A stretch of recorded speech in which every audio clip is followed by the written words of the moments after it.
الرحیم الحمد للہ رب العالمین والصلاة والسلام علی اشرف الانبیاء والمرسلین وخاتم النبیین سیدنا و نبینا و مولانا بالقاسم محمد اللہم صلی اللہ وآل بیتہ الطیبین الطاہرین المعصومین المظلومین ولعنة الله على أعدائهم أجمعين. أما بعد فقد قال حق سبحانه وتعالى في كتابه الحكيم بسم الله الرحمن الرحيم هو الذي بعث في الأمين رسولا منهم يتلو عليهم آياته ويزكيهم ويعلمهم الكتاب والحكمة وَإِنْ كَانُوا مِنْ قَبْلُ لَفِي ضَلَالٍ مُبِينٍ. صلوات بھریے محمد و آل محمد. جاگتی ہوئی صلوات بھریے محمد و آل محمد پر. اللہم صلی علی محمد و آل محمد. اگر زحمت نہ ہو تو ایک مرتبہ اور صلوات بھریے محمد و آل محمد. اللہم صلی علی محمد و آل محمد. عظمت جناب فاطمہ زہرا پر بلند آواز سے صلوات بھریے محمد و آل محمد.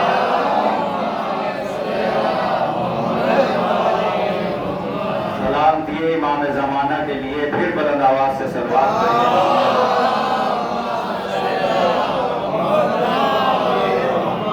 مومنین مومنات کی سلامتی کے لیے آخری بلند آواز سے صلوات بھریے محمد و آل محمد.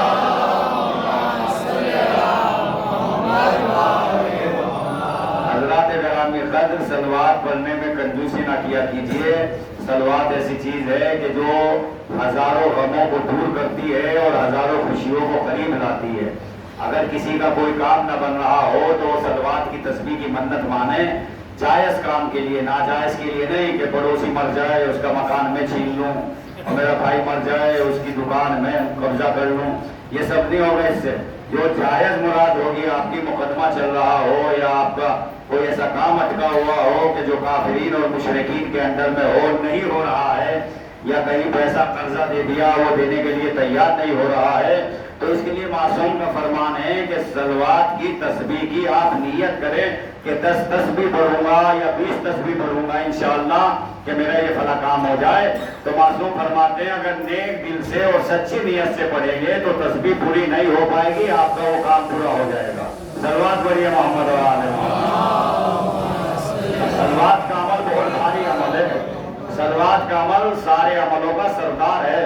یعنی آپ کتنے بھی وظائف پڑھ لیں، وظیفے پڑھ لیں، حتیٰ کہ یہ لکھا گیا ہے کہ نعت علی سے بڑا عمل صلوات کا عمل ہے. نعت علی سے بڑا. اللہ اس لیے بہت سے افراد بیچارے وہ صلوات بھیجنے میں کنجوسی کر لیتے ہیں. بھئی کیا بتائیے، آل محمد کے ذکر میں کنجوسی کریں گے تو پھر وہ پیسہ کیسے راہ خدا میں خرچ کرے گا؟ تو چپ نہیں ہونا چاہیے. زحمتیں ہو رہی ہے، یہاں کی زحمت برداشت کر لیجئے. قبر میں جو زحمت ہوگی اس کا کیا ہوگا؟ محمد و آل محمد کا یہاں آپ ساتھ دیں گے، قبر و محشر میں محمد و آل محمد آپ کا ساتھ دیں گے. صلوات پڑھیے محمد و آل محمد. اب اس کا مطلب یہ نہیں ہوتا کہ پوری مجلس صلوات میں ختم کر دی جائے. آیت پڑھ لیتا ہوں، تھوڑا ترجمہ کر دیتا ہوں اور پھر انشاءاللہ نیچے آتا ہوں اور سب مل کے کھانا کھائیں گے. تو لہذا سورہ جمعہ کی آیت ہے کہ جس کو میں نے تلاوت کیا ہاشم بھائی. ارشاد خداوند عالم ہوا هو الذی بعث فی الامین رسولا منہم. وہ ہے. توجہ رکھیے گا. دیکھیے میں بہت ہی مہین اور بہت باریک آپ کے لیے بالکل نتیجہ دینے والا ہوں. یہاں ترجمہ غلط ہوتا ہے. لوگ یا عالم یا کوئی ذاکر غلط ترجمہ کرتے ہیں کہ خدا وہ ہے کہ جس نے امیین میں انہی میں سے ایک کو رسول بنا کر بھیجا. خدا کا یہاں ہے نہیں نام. اگر یہ ہوتا هو اللہ الذی، هو اللہ الذی، وہ اللہ وہ ہے کہ جس نے امیین میں، مگر یہاں کیا ہے؟ هو الذی، وہ ہے، وہ ہے. یہ اس میں اشارہ ہے. بھائی دیکھیے آپ بالکل آرام سے سمجھانے کے موڈ میں ہوں. میں کوئی بہوار کوئی نعرے کی ضرورت نہیں ہے. اثارِ ثواب کے مجلس ہے. جب امام بارگاہ میں کبھی ہوگی تو انشاءاللہ پھر وہاں پہ دیکھیے گا، ہم بھی تھوڑا پن دکھا دیتے ہیں کہیں نہیں۔ تو لہذا یہ اس میں اشارہ ہے۔ اس میں اشارہ کیا ہوتا ہے؟ جیسے آپ نے کہا وہ کرسی، وہ میز، وہ مثلا کچھ بھی، یہ اس میں اشارہ ہے۔ کلام آپ کلام اللہ کہتے ہیں قرآن کو، اللہ کا کلام ہے۔ تو جب اللہ کا کلام ہے تو کہنے والا کون ہوا؟ اللہ۔ اگر اللہ کسی کی طرف اشارہ کر کے بتائے کہ وہ ہے، تو بھائی جس کا کلام ہوگا یا تو وہ اشارہ کرے گا۔ دیکھیے بالکل باریک سے اور ذہن میری طرف لائیے گا، بہت بات سمجھ میں آ جائے گی، بڑا ہی آسان مسئلہ ہے۔ اگر کسی کا کلام ہے اور وہ کچھ کہہ رہا ہے تو ماننا پڑے گا کہ بھائی وہی کہہ رہا ہے جس کا کلام ہے۔ لیکن اگر وہ اشارے میں بات کر کے کسی ذات کو بتانا چاہ رہا ہے، بھائی میں یہاں مجلس پڑھ رہا ہوں اور میں نے کہا کہ وہ کرسی، تو آپ کہیں گے کہ یہ مولانا نے کہا وہ کرسی، کرسی نے تو نہیں کہا کہ میں کرسی ہوں، یعنی میری زبان سے نکلی ہوئی بات ہے، تو میں نے آپ کو بتا دیا وہ کرسی، ٹھیک ہے۔ اب یہاں عربی میں بھی یہ اشارہ ہے، اللہ کہہ رہا ہے هو الذی، وہ ہے۔ یا تو خدا یہ کہتا کہ میں وہ ہوں جس نے رسول بھیجا۔ اے بھائی دیکھیے اتنا آسان مسئلہ ہے، یہ سمجھ میں نہ آئے تو پھر کیا سمجھ میں آئے گا؟ بھائی اگر اللہ اپنی طرف نسبت دیتا تو دیکھیے دور کے لیے عربی میں ہوا یا زالے کا، اگر تھوڑے دور پر ہو جہاں پر یہ بچے بیٹھے ہیں تو وہاں لفظ آئے گا ہوا، کافی دور پر ہو جہاں پر اسکول سامنے ہے تو ترجمہ ہوگا زالے کا، یعنی وہ، اور ہم نے کہا ہوگا وہ، ہاذا یہ، ٹھیک ہے۔ یہ بات سمجھ میں اتنی تو آئی نا؟ پھر آگے سنیے گا، اللہ کہہ رہا ہے هو الذی، وہ ہے۔ پروردگار کیا تو نے رسول نہیں بھیجا؟ بھائی اللہ اشارہ کر رہا ہے وہ ہے، تو پروردگار رسول تو نے بھیجا، اشارہ کس کی طرف ہے؟ یا تو یہ مانیے قرآن خدا کا کلام ہے، یا پھر یہ مانیے کہ خدا کا کلام نہیں ہے، کسی اور کا کلام ہے جو اشارہ کر کے بتا رہا ہے کہ وہ خدا ہے۔ بھائی دیکھیے اتنی بات سمجھ میں آئی، پڑھے لکھے لوگ تو سمجھو یار، جو بیچارہ پڑھا لکھا نہیں وہی خاموش رہو۔ صلوات پڑھیے محمد والے محمد پر۔ ساری مجلس اشاروں میں ہوگی، اب دیکھتا ہوں کون سمجھنے والا ہے۔ بھائی کہنے والا کہہ رہا ہے وہ ہے، تو اس کا مطلب کہنے والا وہ خود نہیں ہے، وہ کسی کی پہچان کروانا چاہ رہا ہے کہ کون ہے جس نے رسول بنا کر بھیجا۔ اللہ کہہ رہا ہے، آپ نے کہا قرآن اللہ کا کلام ہے، میں کہتا ہوں میں تو نہیں مانتا کہ قرآن اللہ کا کلام ہے۔ ہاتھوں برہانکم ان کنتم صادقین، اگر دعوے میں سچے ہو تو دلیل پیش کرو۔ آپ نے کہا قرآن اللہ کا کلام ہے، میں نے کہا میں نہیں مانتا۔ اگر اللہ کا کلام ہے تو پھر رسول بھیجنے والا کوئی اور ہے۔ اگر اللہ کا کلام قرآن ہے تو پھر رسول بھیجنے والا کوئی اور ہے۔ کیوں اللہ اشارہ کر رہا ہے هو الذی بعث فی الامین، وہ ہے جس نے امین میں رسول بنا کر بھیجا۔ اے پروردگار یہ تو یہ بتا کلام تیرا ہے یا یہ بتا کسی اور کا کلام ہے، تو نے اپنی طرف نسبت دی ہے۔ اللہ نے یہ کہا یہی تو بتانا چاہ رہا ہوں، کلام کسی اور کا ہے مگر میری طرف نسبت دی گئی۔ ہم نے کہا دلیل کیا ہے؟ کہا تیرا رجب، علی کعبے میں پیدا ہوئے، 3 دن کے بعد رسول کے ہاتھوں پر آئے، آنکھیں کھول کر کہا یا رسول اللہ کیا سناؤں؟ توریت سناؤں، زبور سناؤں، انجیل سناؤں، یا وہ سناؤں جو آپ پر نازل ہوگا قرآن؟ اللہ کے رسول نے کہا سنا دے، ساری چیزیں سنائی۔ صاحب توریت نے کہا مجھ سے اچھی پڑھی، داؤد نے کہا زبور مجھ سے اچھی پڑھی، عیسیٰ نے کہا انجیل مجھ سے اچھی پڑھی۔ اب جو قرآن پڑھنے کی باری آئی، یا رسول اللہ قرآن ابھی نازل نہیں ہوا، پڑھ کے سنا دوں؟ کہا میرے بھائی سنائیے۔ علی نے قرآن پڑھنا شروع کر دیا، اللہ نے آواز دی جو جو علی نے پڑھا وہی نازل ہوگا۔ پڑھا ہوا ہے علی کا، کہوں گا میرا کلام ہے، تو میں مسلمانوں یہی کہنا چاہتا ہوں جو اللہ جس کے کلام کو اپنا کہے اس کا مقابلہ یہ گلیوں میں گھومنے والے کیا کریں گے؟ ایک صلوات پڑھیے محمد و آل محمد کا۔ کلام یہ علی کا ہے نازل ہونے سے پہلے، اور اللہ نے اپنی طرف نسبت دی ہے۔ اللہ کو علی بتا رہے وہ ہے جس نے امین میں رسول بنا کر بھیجا ہے، یعنی علی بتانا چاہتے ہیں کہ اللہ نے ایک کو رسول بنا کر بھیجا ہے۔ تو یہ مسلمانوں اسی رسول کے بتائے ہوئے راستے پر رہنا یہی اسلام ہے، رسول کے کردار کو اپنانا یہی اسلام ہے، رسول کے اخلاق کو اپنانا یہی اسلام ہے۔ اگر دشمن کچھ بھی کہتا تھا تو رسول کہتے تھے کہ پروردگار اسے سلامت رکھنا، اسے زندہ رکھنا۔ ایک ضعیفہ کا واقعہ بس آپ کے ذہن میں ہوگا کہ وہ ضعیفہ روز رسول اللہ کے اوپر کوڑا و کرکٹ پھینکتی تھی، کسی نے اسے بتایا تھا کہ محمد مصطفیٰ بہت برے آدمی ہیں، لہذا ان کا احترام نہیں کرنا، ان کا ادب نہ کرنا۔ وہ روز کوڑا کرکٹ اکٹھا کرتی تھی، رسول اللہ کے پاس پھینکتی تھی، اوپر ڈالتی تھی، رسول جاتے تھے پھر لباس بدلتے تھے، دوسرے دن پھر وہی ہوا، تیسرے دن پھر وہی ہوا، چوتھے دن نہیں آیا، رسول کھڑے رہے کہ ہو سکتا ہے کوڑا لانے میں دیر لگ رہی ہو، لہذا کھڑے رہے۔ اور جب نہیں آیا رسول نے کہا بھائی اس بوڑھی عورت کا کیا ہوا؟ کہا یا رسول اللہ وہ بیمار ہے۔ رسول نے کہا اچھا بیمار ہے تو چلو مجھے اس کے گھر لے کر چلو۔ ایک نے کہا یا رسول اللہ یہ تو کوڑا کرکٹ آپ کے پاس پھینکتی تھی، آپ اسی کے پاس جا رہے؟ کہا کمان تو یہی ہے کہ دشمن کی پرسے ہار کے لیے جانا چاہیے، اپنوں کے پاس جائے کمان نہیں ہوتا، مخالف کے پاس چلا جائے اسے اخلاق کہا جاتا ہے۔ معظمہ کے پاس آئے، بوڑھی عورت گھبرا گئی اور گھبرا کے کہتی ہے اے محمد بدلہ لینے تب آئے ہو جب میں بیمار ہو گئی ہوں، تب بدلہ لینے آئے ہو؟ رسول نے کہا بدلہ لینے نہیں آیا بلکہ میں تجھے پوچھنے آیا ہوں کہ تیری طبیعت کیسی ہے، تیرا حال کیسا ہے؟ کہا بہت بیمار ہوں۔ رسول اللہ نے دعا پڑھی، اسے شفا مل گئی۔ اب ایک مرتبہ کہتی ہے کیا آپ کا اخلاق اتنا اچھا ہے؟ کہا میرا اخلاق اتنا اچھا ہے۔ فوراً بستر سے اٹھ کے کہا تو کلمہ پڑھائیے، مجھے مسلمان کیجئے، مجھے تو کچھ اور بتایا گیا تھا۔ عزیزان محترم یہ واقعہ سننے کے لیے نہیں تھا، یہ سمجھنے کے لیے تھا۔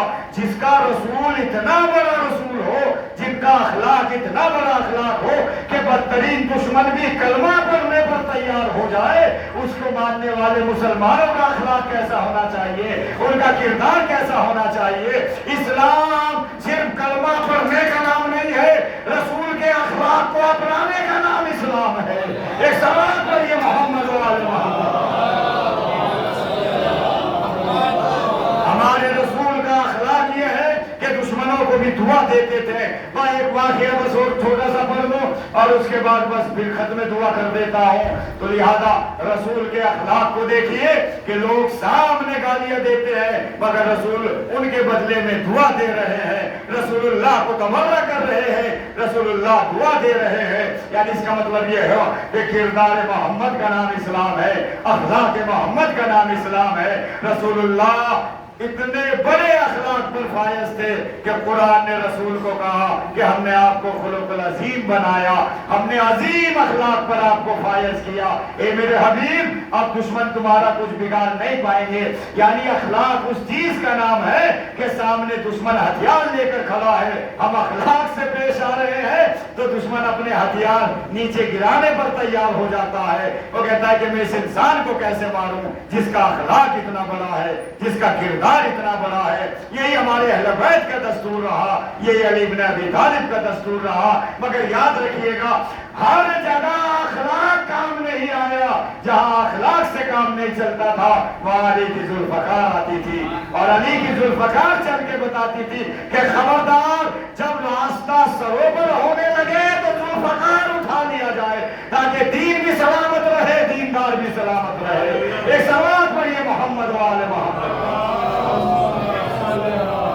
بھائی ایک انسان ہمارے اوپر حملے پر حملہ کرتا جا رہا ہے، ہم نے اخلاق سے پیش ہمیں دبانا شروع کر دیا، ہم کردار سے پیش آئے مگر اس نے ہمیں دبانا شروع کر دیا۔ اب یہاں پر ہمارے لیے ایک موقع ایسا بھی آتا ہے جہاں تلوار اٹھانا پڑتی ہے، اسی لیے امام زمانہ کو اخلاق محمد دیا گیا ہے، ذوالفقار علی دی گئی ہے۔ اور اے میرے نبی ان کو اخلاق دے کر بتا دو، اے مہدی جہاں پر اخلاق کا وقت ہو وہاں پر اخلاق سے کام لینا، اور جہاں پر تلوار کا وقت ہو وہاں پر ذوالفقار سے کام لینا۔ یہ مومنین کو بھی ایک سبق ہے کہ جہاں پر اخلاق سے کام بنتا ہو وہاں ادب سے نہ گرنا، اخلاق سے کام لینا، اور جہاں اخلاق سے کام نہ چلتا ہو وہاں ہتھیار اٹھا لینا۔ مگر پہلے ہی نمبر پر ہتھیار اٹھانا یہ مومن کا شعار نہیں ہے۔ ہتھیار کہاں اٹھانا چاہیے؟ اپنی جان کو بچانے کے لیے، اپنے دفاع کے لیے اور اپنے دین کی حفاظت کے لیے۔ اگر وقت ہے کہ ہتھیار اٹھایا جائے تو ہتھیار اٹھایا جائے، اور اگر وقت ہے اخلاق دکھایا جائے تو اخلاق دکھایا جائے، اس لیے کہ اسلام زیادہ تر اخلاق سے پھیلا ہے، زیادہ تر کردار سے پھیلا ہے۔ ہمارے نبی نے بتایا، ہر جنگوں میں بتایا، پہلے سمجھاتے تھے کہ مان جاؤ بھائی ایسا نہ کرو، ابو سفیان کو سمجھاتے تھے ایسا نہ کر مان جا، مگر باتوں سے نہیں مانتا تھا۔ آپ نے وہ مثال سنی ہوگی کہ لاتوں کے بھوت باتوں سے نہیں مانا کرتے، تو جہاں ایسا موقع آ جائے وہاں بات نہیں کام کرتی، وہاں بس ہتھیار ہی کام کرتا ہے۔ مگر اس موقع پر کہ جب دین کو خطرہ ہو، دینداروں کو خطرہ ہو، مگر یہ معاملہ آپس میں نہیں چلتا ہے، دشمنان دین کے لیے چلا کرتا ہے۔ اب شیعہ آپس میں مرنے لگے، مومن آپس میں مرنے لگے، تو پھر نہ علی والے رہو گے نہ علی آپ کی مدد کے لیے آئیں گے۔ ایک صلوات پڑھیے محمد و آل محمد۔ مومنین میں یکجہتی رہنا چاہیے، مومنین میں اتحاد رہنا چاہیے۔ بس عزیزان محترم انہی لفظوں کے ساتھ بات کو تمام کرتا ہوں۔ تو تھوڑے دن رہ گئے، 4 یا 5 دن اور رہ گئے ماہ مبارک کے، اس میں زیادہ عبادت کر لیجئے۔ اس میں اگر پورا ہمارا چارٹ بھر گیا ہو اور کوئی افطاری دینا چاہتا ہو تو ایکسٹرا افطاری لائیے، تاکہ خداوند عالم آپ کے مال و جان میں اضافہ فرمائے۔ ماہ مبارک میں ایک لقمہ کھلانا مومن کو وہ 1000 لقموں کے برابر ہوتا ہے۔ استغفار کرنا چاہیے۔ اور عزیزان محترم سب سے بڑی چیز کمی جو آپ کے یہاں ہے میں بتا رہا ہوں، 5-6 دن کے بعد نہیں، ابھی تو میرے 10-12 دن ہیں، میں عید کے 5 دن کے بعد جاؤں گا انشاءاللہ، 5 اپریل میں ٹکٹ ہے، مگر بات بتا کے پہلے ہی جا رہا ہوں، 10 دن پہلے ہی بات بتا رہا ہوں۔ کسی کو حملہ کرنا ہے تو 10 دن پہلے ہی حملہ کر دیجئے گا، اس لیے کہ چلا جاؤں گا بعد میں حملہ کرنا وہ منافقت ہوگی۔ اس لیے کہ سامنے بات کی جائے تو وہ ایمان ہوتا ہے، پیٹھ پیچھے بات کی جائے تو وہ غیبت ہوتی ہے۔ ایک صلوات پڑھیے محمد و آل محمد۔ آپ کے شاہگن میں جو سب سے بڑی کمی ہے وہ کمی ہے مکتب دین کی، وہ کمی ہے مدرسہ دین کی، وہ کمی ہے بچوں کو برباد کیا جا رہا ہے، یہاں پر جوانوں کو برباد کیا جا رہا ہے۔ یا کوئی ایسا مرکز نہیں کھولا آپ نے کہ جہاں پر بچے آ کر تعلیم حاصل کریں، اور اگر کھولا تھا تو اسے بند کر دیا گیا۔ کیوں؟ اللہ آپ سے سوال کرے گا، رسول اللہ آپ سے سوال کریں گے کہ آپ نے میرے دین کی تعلیم کیوں نہیں دلوائی۔ مکتب کھولنے کا سب سے بڑا فائدہ سنیے، آپ کے اور میرے 8ویں امام ارشاد فرماتے ہیں، امام علی علیہ السلام، انہوں نے ارشاد فرمایا کہ جب مکتب میں بچہ جا کر بسم اللہ الرحمن الرحیم پڑھتا ہے تو اس کے ماں باپ کے کبیرہ و صغیرہ گناہ خدا سارے ختم کر دیتا ہے، صرف بسم اللہ پڑھنے کے بلبوتے پر۔ بسم اللہ الرحمن الرحیم اگر بچوں نے پڑھا، ادھر اللہ حکم دیتا ہے فرشتوں کو کہ اس کے نامہ اعمال سے سارے گناہ کو ختم کر دو، اور وہاں پر نیکیاں ہی نیکیاں لکھ دو، اس کے ماں باپ کے سارے گناہ ختم ہو جاتے ہیں۔ پھر جیسے جیسے آگے بڑھتا ہے وہ کہتا ہے الف سے اللہ، تو خداوند عالم کہتا ہے اس نے میرے نام کا پہلا حرف پڑھا ہے، اس کے ماں باپ کے نامہ اعمال میں پہاڑ کے برابر نیکیاں لکھ دو۔ اللہ اکبر۔ اور وہ پڑھتا ہے بے سے بسم اللہ، تو اللہ کہتا ہے اس کے مال میں خیر و برکت عطا کر دو۔ اور پھر پڑھتا ہے تے سے جیم ہے، پوری تختی پڑھتا ہے، تو اللہ کہتا ہے پھر ہر جگہ سے اس کی حفاظت کرو، اور کافروں مشرکین میں اور دشمنوں میں اس کی عزت دوبارہ کر دو۔ مجھے بتائیے اتنا سارا عطا ہو رہا ہے مگر ہم خود ہی نہیں لے دینے پر تیار ہے. اللہ کہتا ہے اس میں نبی کا کیا قصور ہے اور علی کی کیا غلطی ہے؟ ہم نے تو بار بار تمہیں جگایا، جب تم خود ہی لینے کے لیے نہیں آ رہے ہو تو ہم کیسے دیں گے؟ ایک صلوات پڑھیے محمد وعلی محمد. یہ ہمارے نبی کا کردار تھا، ہمارے نبی کا اخلاق کہ وہ گھر گھر میں جا کر پڑھائی کرتے تھے، گھر گھر میں جا کر سکھاتے تھے. اور پھر جب لوگ عادی ہو گئے تو نبی کی بارگاہ میں آنے لگے، یا نبی اللہ ہمیں دین سکھائیے، یا نبی اللہ ہمیں قرآن سکھائیے. تو اس طرح سے ہوتا ہے میرے عزیزوں. یہاں عید کے بعد آپ لوگ کوشش کر کے، بہت زیادہ کوشش کر کے آپ یہاں ایک مکتب کو قائم کیجئے، اپنے بچوں کو پڑھائیے. ارے آپ کی اور ہماری زندگی تو نکل گئی، ان بچوں کو تو کچھ پتا ہونا چاہیے کہ عبادت کیسی کی جاتی ہے، نماز کیسے پڑھی جاتی ہے، روزے کی نیت کیا ہوتی ہے، غسل کیسے کیا جاتا ہے، وضو کیسے کیا جاتا ہے. بچوں کو، نوجوانوں کو غسل کا نہیں پتا، شادی ہو گئی اور جوان ہو گئے تو بڑے ولولے دل میں مچلنے لگے کہ اب 22 سال کے ہو گئے تو اب شادی بھی ہوگی. شادی کے بعد پہلا جو عمل ہے وہ غسل جنابت کا ہے. اگر غسل نہیں کرو گے تو ہمیشہ ناپاک رہو گے، قبر میں جاؤ گے تو نجس جاؤ گے، کفن پہنایا جائے گا تو نجاست کو پہنایا جائے گا. اب مجھے بتائیے، اہل بیت کے قریب طہارت ہے نجاست؟ اہل بیت کے قریب طہارت ہے، اور جب طہارت سمجھو گے تبھی تو طاہر ہوگے. اہل بیت رسول، اللہ کا ارادہ یہ ہے کہ ہمیشہ آپ کو پاک رکھے اور نجاست کو آپ سے دور رکھے. تو جب ہم نجس رہیں گے تو نہ اہل بیت کے قریب جا سکتے نہ خدا کے قریب ہو سکتے. ایک صلوات پڑھیے محمد وعلی محمد. کیا یہ اخلاق محمد پر عمل کیا ہے؟ کیا یہ کردار محمد پر عمل ہو رہا ہے؟ تو لہٰذا یہاں سب سے پہلا کام ہے، شانو بھائی متولی، میں ان سے بھی گزارش کروں گا کہ یہ بھی جو ہے یہ مکتب قائم کرنے کی کوشش کریں، اور یہاں لائق و فائق عالم دین کو رکھیں. کسی ایسے ویسے کو نہ رکھیں کہ وہ خود ہی بیچارہ پڑھنے کے لائق ہو تو بچوں کو کیا تعلیم دے گا. عزیزان محترم، آپ ان کو بھی کہتا ہوں اور مومنین کو بھی کہتا ہوں، اگر آپ کی جیب سے ہر مہینہ 100 روپیہ بھی خرچ ہو کر یا بہترین تعلیم دلائی جا سکے تو یہ 100 روپیہ نہیں ہے، اللہ کے نزدیک 10,000 روپے کے برابر ہے.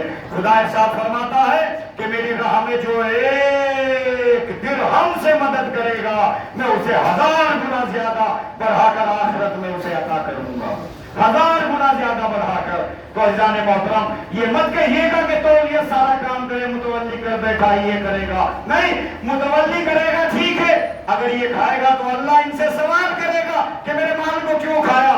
مگر یہ سوچ کے کریے کہ ہم نے اتنے گناہ زندگی میں کیے ہیں، ہو سکتا ہے کہ خدا کی راہ میں خرچ کرنے سے یہ گناہ ہمارے معاف ہو جائے. آپ کسی ایک پر نظر نہ رکھیے گا کہ بندر بھائی کریں گے، کیوں کریں گے؟ آپ 100 روپئے دیجئے، 500 روپئے دیجئے، آپ اپنے ماں باپ کے ایصال ثواب کے لیے دیجئے جو مولانا کی تنخواہ میں کام آئے، مکتب کی کتابوں میں کام آئے، مکتب کے فرنیچر میں کام آئے. کیوں آپ لوگ ایسا نہیں کرتے؟ کیوں پیچھے بھاگے جا رہے ہیں؟ کیا دنیا کمانے کا آپ کے اوپر زیادہ جنون سوار ہو گیا ہے؟ دنیا کے ساتھ ساتھ آخرت کیوں نہیں کما رہے ہو؟ جبکہ قرآن میں بھی لکھا ہے کہ آخرت دنیا سے بھاری ہے. دنیا میں رہنے کی ایک حد ہے، آخرت کی کوئی حد نہیں ہے. آپ 60 سال کے بعد، 100 سال کے بعد مر جاؤ گے، اس کے بعد وہاں سے آخرت شروع ہو رہی ہے. دنیا ختم ہو جائے گی، آخرت باقی رہے گی. اسی لیے سورہ یونس میں ارشاد ہوا، اور رضوا بالحیات الدنیا من الآخرہ، کیا تم آخرت کے بدلے دنیا کی زندگی پر راضی ہو گئے ہو؟ وہ فما متاع الآخرہ الا قلیل. اور یہ دنیا کا مال و متاع، دنیا کے آسائش، دنیا کا آرام آخرت میں بہت کم ہے، اس کا کوئی وجود نہیں ہے. آخرت میں اگر وجود ہے تو راہ خدا میں خرچ کیا ہوا کروڑ پتی ہو یا لاکھ پتی ہو یا 1000 پتی، ذرا سوچے اس بات کو کہ ہم اپنے پیسے میں سے 100 روپیہ مہینہ اللہ کی راہ میں خرچ کریں گے، نہ جانے خدا ہمارے اس دنیاوی مال میں کتنی برکت دے دے اور آخرت میں سارے گناہوں کو معاف کر کے ہمیں علی کے قریب پہنچا دے. ایک صلوات بلند آواز سے پڑھیے محمد وعلی محمد. یہ ہمارے رسول کا رویہ رہا ہے، یہ ہمارے رسول کا اخلاق رہا ہے. رسول اللہ بھوک میں پیٹ پر پتھر باندھ کے رکھتے تھے، اور جو ہمارے غنیمت ہوتا تھا وہ مومنین اور مسلمین کی راہ میں خرچ کرتے تھے. ہم سگریٹ پینے والا 2-4 ڈبی ایک دن میں ختم کر دیتا ہے، آپ یہ پان مسالہ کھا رہے ہیں، کم سے کم 5 روپے کی پڑیا ہوگی، کوئی آدمی 20 پڑیا کھا رہا، 100 روپیہ ایک دن میں خرچ کر دیا۔ ارے اللہ کے لیے ایک دن کی پڑیا نہ کھائیے، یہ 100 روپیہ دین کے لیے آپ جمع کروائیے، اس میں دین کا کام ہوگا۔ اور یہ پڑیا ہے، یہ آگے چل کے منہ میں کینسر بھی کر سکتی ہے، اور یہ 100 روپیہ جو دین میں خرچ کیا ہے یہ کینسر ختم کر دے گا، یہ گناہوں سے پاک کر دے گا۔ اور جب گناہوں سے پاک ہو جائیں گے تو اللہ اپنی بارگاہ میں بلا کر کہے گا کہ اب تم اس لائق ہو گئے ہو کہ اہل بیت کے قریب پہنچ جاؤ۔ تو عزیزان محترم، پہلا کام یہاں مکتب کا انشاءاللہ ہونا چاہیے، ضرور ہونا چاہیے، اور دوسرا کام یہاں ایک دوسرے سے اخلاق سے پیش آنا چاہیے۔ یہ نوجوان لڑکے گیم کھیلتے ہیں پوری رات، اور جب نماز فجر کا وقت آتا ہے تو سو جاتے ہیں جانوروں کی طرح۔ اللہ اکبر، کیا کہنا ان لوگوں کا، یہ گیم آخرت میں ان کے کام آئے گا۔ چھٹے امام کہیں گے لاؤ اپنا فری فائر اٹھا کر تاکہ تمہارے نجات دلا دوں۔ اللہ ان کے سر پر کوڑے مارے گا اور کوڑے برسا کے کہے گا جاؤ ان اپنے رہبروں کو اٹھا کے لاؤ جنہوں نے فری فائر بنایا تھا، اگر وہ تمہیں عذاب خدا سے بچا دے تو آج میں دیکھوں گا۔ جاؤ ان اپنے رہبروں کو بلاؤ اور اپنے ان خداؤں کو بلاؤ کہ دنیا میں جو تم سے گیم کھلواتے تھے۔ عزیزان محترم، قرآن میں لکھا ہے اللہ کافرین، مشرکین اور ان غلط کام کرنے والوں سے پوچھے گا ان خداؤں کو لاؤ جنہیں تم دنیا میں بڑا مانتے تھے، آج تمہیں عذاب سے کوئی نہیں روک سکتا۔ اگر صبح کی نماز پڑھتے تو عذاب سے تم بچتے، ظہر کی نماز پڑھتے تو عذاب سے بچتے۔ اور یہ فری فائر یہ بچانے والا نہیں ہے، یہ ڈبونے والا ہے۔ دنیا میں پیسہ خرچ کر کے ڈبوتا ہے، آخرت میں جہنم میں ڈبو دے گا۔ ایک سلام پڑھیے محمد وآل محمد۔ اے بھائی، اب یہ نہ کہیے گا کہ مجلس بڑی ہو رہی ہے، کھانے کا کیا ہوگا، تو کھانا تو ہم دے کے جائیں گے، کھانا کھلا کے بھیجیں گے، آپ کو بھوکے نہیں بھیجیں گے۔ اس لیے کہ وہ رسول کے دور کے کافر تھے جنہوں نے پہلے کھانا کھایا، یہ ہمارے دور کے مومن ہے جو مجلس کے بعد کھائیں گے۔ ایک صلوات پڑھیے محمد وآل محمد۔ بات کو تمام کر دیتا ہوں، ہم نے اسی لیے پہلے کھانا نہیں کھلایا، کیوں؟ تاکہ لوگ کافر و مشرک نہ کہہ دے۔ مجلس کے بعد اسی لیے کھانا کھلایا تاکہ لوگ مومن و مسلمان کہے۔ مومن کا فریضہ ہے کہ فری فائر کو آگ لگا دو، ورنہ خدا کرے تمہارا فری فائر کھیلتے ہوئے موبائل اتنے زور سے پٹکے کہ تم بھی نہ رہو۔ صلوات پڑھیے محمد وآل محمد۔ اللہ کی یاد میں گزاریے۔ ایک لڑکے نے دیکھی مجھ پر اعتراض کیا، میں نے پڑھا موبائل پہ، تو وہ کہتا ہے کہ مولانا کی جیب میں بھی تو موبائل ہے، تو میں فری فائر نہیں کھیلتا ہوں، میں خدا کے دین کا میسج فارورڈ کرتا ہوں، میں بہترین طریقے سے سما میسج فارورڈ کر رہا ہوں۔ اللہ نے یہی بتایا ہر چیز کے دو رخ ہے، ہر چیز کے دو رخ ہے، چاہے اسے گناہوں میں صرف کر دو یا اللہ کی عبادت میں صرف کر دو۔ موبائل لینے والوں اس کے بھی دو رخ ہے، چاہے اس کو شیطانی کام میں استعمال کر کے گنہگار بن جاؤ، چاہے اللہ کے میسج فارورڈ کر کے اہل بیت کے قریب آ جاؤ، یہ تمہارے ہاتھ میں ہے۔ موبائل دے کر اللہ امتحان لے رہا ہے، اگر شیطان کا بندہ ہے تو فری فائر کھیلے گا، اگر رحمان کا بندہ ہے تو نماز کا طریقہ سیکھے گا۔ ایک صلوات پڑھیے محمد وآل محمد۔ میں کسی کی برائی نہیں کر رہا ہوں، میں کہتا ہوں کہ موبائل والوں یہ 20,000 کا موبائل ہے، تمہیں تمہارے ماں کے کچے دودھ کی قسم ہے، اس میں سے آدھا پیسہ 10,000 روپے مولانا کے پاس جمع کرو، تب میں جانوں گا کہ ہاں تم بہت بڑے کھلاڑی ہو۔ یہودیوں کو پیسہ اپنا دے رہے ہو، یہ فری فائر کیا ہے؟ یہ یہودیوں کا بنایا ہوا گیم ہے، اور اللہ سیستانی کا بالکل مسئلہ ہے کہ جو یہودیوں کی ایک پیسے سے بھی مدد کرے گا وہ یہودیوں کے ساتھ شمار ہوگا۔ یہ گیم سارے یہودیوں کے بنائے ہوئے ہیں کہ جو آپ کی ایم بی اور جی بی میں سے پیسہ کاٹ کاٹ کے اپنا بنا رہے ہیں۔ تمہیں واپس کیا دیا انہوں نے؟ اگر اتنا پیسہ خرچ کر کے دین حاصل کرتے تو آج کوئی بھی ہماری قوم میں جاہل اور ان پڑھ نہ ہوتا۔ دنیا کو پیسہ بانٹ کر جاہل بنتے جا رہے ہو، اپنے دین پر پیسہ خرچ کر کے آپ عالموں کے قریب آ جاؤ تاکہ خدا بھی راضی ہو جائے، اہل بیت بھی راضی ہو جائے۔ یہ ہم کیوں نہیں کرتے؟ اخلاق رسول ہمیں یہ سکھاتا ہے، کردار رسول ہمیں یہ بتاتا ہے۔ انشاءاللہ تعالی یہاں پر مکتب کیجئے، یہی اہل بیت نے بتایا۔ علی بن ابی طالب کے سر پر ضربت لگی، کیوں؟ ہمیں بچانے کے لیے، حسن ابن علی کو زہر دیا گیا، کیوں؟ ہمیں بچانے کے لیے، تاکہ ہماری شیعہ اور اسلام سلامت رہے۔ اگر ہم جاتے ہیں تو چلے جائیں، ہمیں موت آتی ہے تو آ جائے، ہمیں شہادت ملتی ہے تو مل جائے۔ اللہ اکبر۔ حسین ابن علی کربلا کے میدان میں آ رہے ہیں تو ہماری نجات کے لیے آ رہے ہیں۔ چھوٹے چھوٹے بچوں کو لے کر آئے، بیویوں کو لے کر آئے، اجرکم اللہ۔ اور 3 شب و روز کے پیاسے نہیں ہیں حسین، 7 شب و روز کے پیاسے ہیں۔ 3 شب و روز کے پیاسے جو بچے ہیں، جو کمسن بچے ہیں، ہر خیمے سے آواز آ رہی تھی، اللہ تشوفت ہوتے لنا، ہائے پیاس مارے ڈالتی ہے، ہائے پیاس مارے ڈالتی ہے۔ علی اصغر جیسے 6 مہینے کا بچہ بھی ہے، جن کے لب خوش ہو چکے ہیں اور 2 پپڑیاں جم گئی ہے۔ حسین ابن علی نے آ کر کہا، حل من ناصر ینصرنا، ہے کوئی جو ہماری مدد کرے؟ علی اصغر نے اپنے کو جھولے سے گرایا، خیمے میں رونے کی آواز۔ حسین خیمے کے در پر آئے، اے رباب کیا ہوا؟ مولا جب آپ نے مدد کے لیے پکارا، علی اصغر نے اپنے کو جھولے سے گرا دیا۔ حسین نے کہا، لاؤ میرا بچہ بھی پیاسا ہے، اس کے لیے پانی کی زمین کرو۔ ازادارو پانی تو نہیں ملا، ارملا کا 3 شعبہ تیر جس سے اونٹ نہر کیے جاتے ہیں، علی اصغر کے گلے میں لگا۔ حسین کے